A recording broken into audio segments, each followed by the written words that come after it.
Yo, what's up mga kaibigan? Nalina tayo magkwentuhan. Magandang balita para sa mga fans ng Los Angeles Lakers. Ang kanilang second leading scorer Austin Reaves ay inilista na ng kanilang medical staff bilang questionable sa Game 3 ng kanilang series laban sa Houston Rockets. Ibig sabihin ay andun na nga ang posibilidad na maglaro na ito sa game na ito.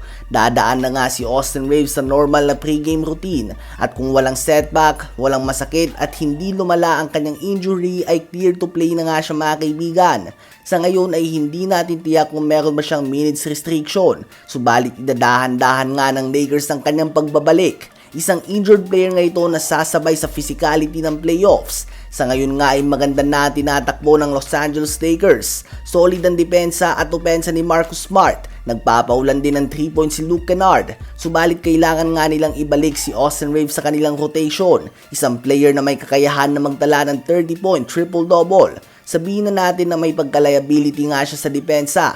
Kahit na napakaganda ng nilalaro ni Luke Kennard at Marcus Smart, hindi natin may tatanggi na kakailanganin ang presensya at opensa ng isang player na nag-a-average ng 23.3 points, 4.7 rebounds and 5.3 assists per game kung nais nga nilang gumawa ng malalim na playoff run. Kung hindi nga next game ay very likely na sa Game 4 ay magiging handa na ang undrafted star ng Los Angeles Lakers. Ano ba masasabi niyo tungkol dito? Ngayon ay tumungo naman tayo sa OKC Thunder. Ang Thunder na number 1 sa buong NBA at nakakalamang ng 2-0 sa Phoenix Suns sa kanilang first round series matchup ay biglang nagkaroon nga ng malaking problema. Dahil ang kanilang second best player at all-star Jalen Williams ay nagdamo ng grade 1 hamstring injury kahapon sa kanilang game 2 matchup. Very likely nga na out siya sa buong first round ng playoffs at posibleng pati na din sa second round ng playoffs. Base nga sa NBA database ay umaabot ng 1 hanggang sa 3 linggo ang recovery time ng grade 1 hamstring strain.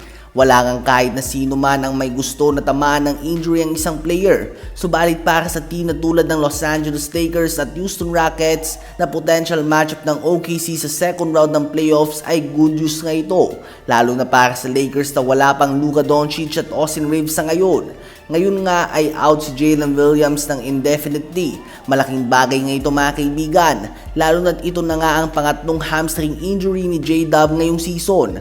Ang hamstring injury nga ay isang injury na kailangan ng matinding pahinga dahil madali nga itong may re-injure.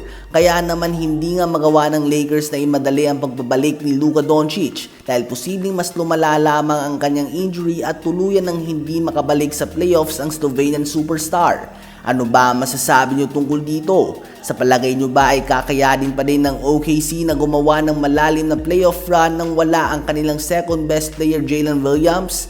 I-comment yan sa baba at aking babasahin yan. Huwag kakalimutan na mag-like, mag-subscribe at i-hit na din ang notification bell for more updates at kwentuhan. Maraming salamat po sa inyong lahat.